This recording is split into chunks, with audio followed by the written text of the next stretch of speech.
Marcus Drayton, and he made some time in his schedule to do an interview with me to tell me about his pursuits in this crazy sport that we call bodybuilding. And I just like to know, yes, Marcus, welcome. And thanks for having me. Thank you for doing this today. Yes, please tell me, how did you get started doing this? How did this journey begin? So my journey started back in high school. I enjoy used to do what they call early morning workouts. So I would go to school early, which is not the average teenager, but I would be there like about 5 in the morning, 5:30 in the morning to go lift with the coach. So he would teach us different stuff, and I started to really get into fitness. I joined the military, and I did it as an extra duty of training the units in my squadron on fitness. So I just kept going with it, and during the deployment, we're 2016. And we were in the middle of northern Iraq, and a buddy of mine was like, "You should do bodybuilding." I was like, "Nah, I don't. You lift all the time. You enjoy what you do as a hobby. Why don't you just try it?" So 2018 was when I actually finally got on stage for the first time. So, and after that, just kind of kept going and going. And so it's been a great ride. Learned a lot about myself and what I really can do, but also fighting that fear of being on stage. So I love that you mentioned that, because a lot of people think that the folks that are up on stage are extroverts, right? That they would just get up and do it. And then I'm like, no. I said, a lot of people that you see on stage, they're beyond afraid. They have to, get in their own head and have to do their mantras and everything just to walk out there. So people think that, oh, those folks are just extroverts. They would do it anyway. And no. A lot of them are not. That is not their comfort zone. So they are definitely stepping outside of their comfort zone to get there. Let me just stop, because I don't want to forget and say to you, sir, thank you for your service. You're welcome. I genuinely mean that. I have, luckily, in my family, there's either military, police, detectives. They're all kind. It's our family. Oh, is it really nice? No. It is. But yeah, we have the whole gambit. From what it's a ma'am and a sir somewhere. Yeah. In my family. But if not that, then I have relatives who are from down south, and it's again ma'am and sir. So yeah, it's just that's how we roll, and that's cool. That's very cool. That's very cool. But so your friend says, "Hey, you should do a show," and then you're like, "Hey, that might be something I consider." So tell me what it felt like the first time, going out there, how you didn't just pass out and faint. What did you do to gear yourself to get out there? So I had my youngest brother. He did bodybuilding before I did, because I was in the service. He was already in the world of bodybuilding. He was like, "Well, I'll be backstage with you." And if he wasn't backstage, I was going to walk out. The pressure was a lot. I was doing some college courses at the same time, so I'm trying to focus on bodybuilding. I'm also thinking about the exam I had to do the following week. Oh, wow. So a lot of credit goes to my youngest brother, Matthew, for all right, just calm down. I want you to do the first thing. It's called breathing. I want you just to breathe and go through what we talked about and just try to have fun with it. And he was right. And got me through it. So, after that, I think, I had a coach, Ricardo from Train for Living. They helped me with my last 3 shows, actually. Okay. So he's a good friend of mine, and he understands how I am backstage. If I just all of a sudden walk off, you need to go find out where I'm going. Make sure I don't go out the side door, go out the back door. So they're there to kind of keep me focused. It's all right, if you're lifting, you're fine. But as soon as you hear that you got to go out there, right, I get a little squirrely. So just kind of, they help me stay relaxed and keep my mind focused. Well, thank you, Matthew, and thank you to your coach that you didn't. And I have seen people do that. I've seen people literally, we're looking for them, and they are gone from backstage. They have left the building. They're like, "Where's number, 17? Oh, she was standing right there." Wait, what? And they do. Yeah, their nerves get the best of them, and they leave. And then they're like, "Oh, I was in a show, but I didn't, or it's usually oh, my stomach was very upset or something like that." But yeah, I have seen it. I have literally seen people leave.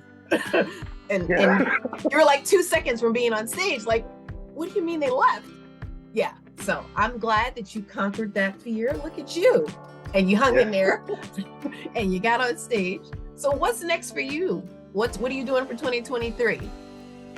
So this year I'm taking this year off. Okay. I'm helping a friend with his very first show this year, so that's gonna be kind of cool. And on debating, I've been watching a lot of the OCB when it comes to the last couple of shows here this month, and I'm thinking about classic. I'm wondering, can I fit in the role of doing classics? I've done men's physique for the last couple of years, so we're kind of tossing around, and maybe 2024 I might return back to the stage and try men's classic physique. So we'll see how it goes. All right. And what does your coach think about you switching? He said, I kind of knew you were thinking about it because you've been looking at different shows or more. He said, why don't you just go ahead and go straight to bodybuilding, because I had the frame for it. I just can't do it. I'm not ready for that level just yet. The suits are just not for me, but maybe I can try classic. So we'll just go from there. So you go from this suit to this suit. That's what you're saying? Yeah. Classic, yeah. I understand. There's a difference. There's a difference.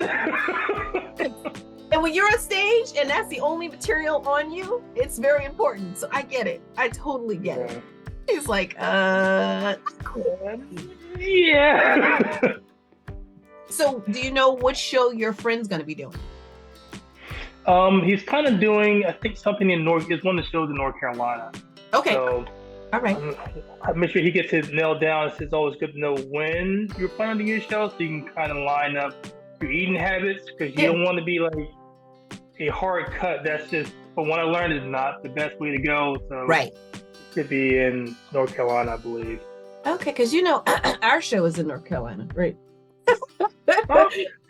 OCB Stone Classic, yes. Yeah. Myrtle Beach. He might be making his way. Probably making his way. When you said North Carolina, I'm like, really? There's a show there. Okay, that would be me and Lorraine. Yeah. This is awesome. So I always ask this, and I think that everybody has their words of wisdom that they like to pass on. So is there anything that you would say to, like, maybe your next door neighbor or to your friend, like when it comes to not just bodybuilding, but something that they've targeted that seems a little off, that people go, why do you want to do that? Because that's how I feel people look at bodybuilding, right? So what are those, I guess, insights that you've learned about yourself that you could share with other people, like, so they'll just go for it? So my biggest thing is, like, when it comes to something that you really want, and it's like, if it's either bodybuilding or a new job, whatever it may be, look at the pros and cons. And if your pros outweigh your cons, why are you allowing anything else to stop you? So go forward for your dreams, and you can make anything happen, and put the people in the corner that are going to support you.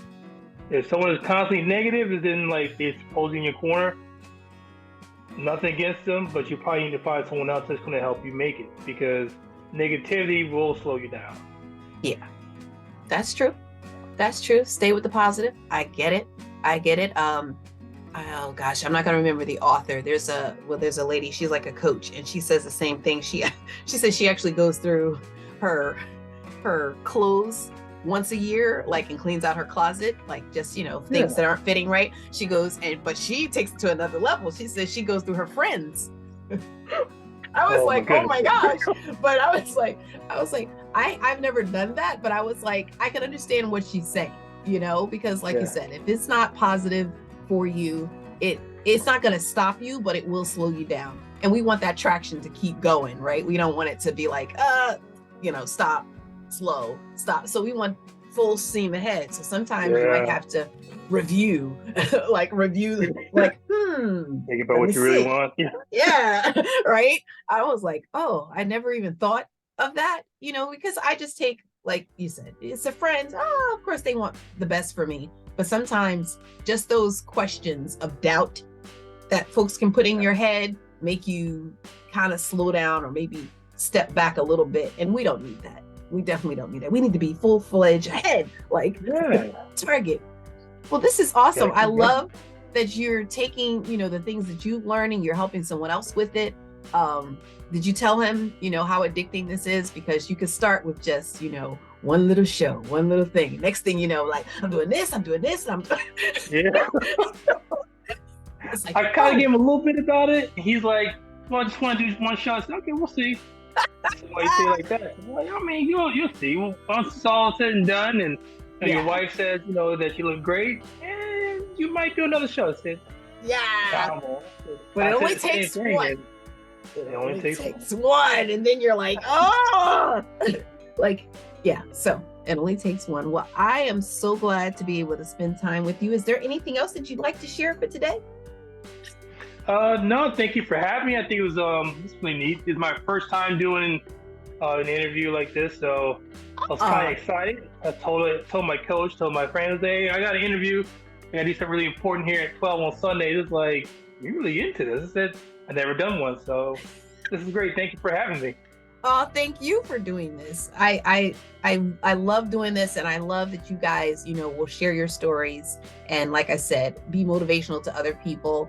And hopefully, you know, this will spark. Actually, we were contacted by someone else who does interviews as well. So listen, get you out there. I want to get you in front of folks and say, look what he's doing. This is a good thing. Like, check this guy out. So yeah, I'll definitely make that connection as well. This will be, I'm honored, the first, but not, you know, the only. So look at that. That's so cool. Thank you. That's a great way to that positive movement we've been talking about. It just happens. And I you know what, there's never too much positive. Let's just keep layering it on. Yeah. No such things like, you know what, I've got too much positive stuff going on over here. Like, no, that's not true. So yeah, you want to compile that, right? So that's good. Yeah. And I do appreciate you doing this with me. So we'll definitely, you know, send you a link so you can see your link when it's all, we'll make it pretty and get it out there for you. All right. Thank you so much. And hope to hear from you guys soon.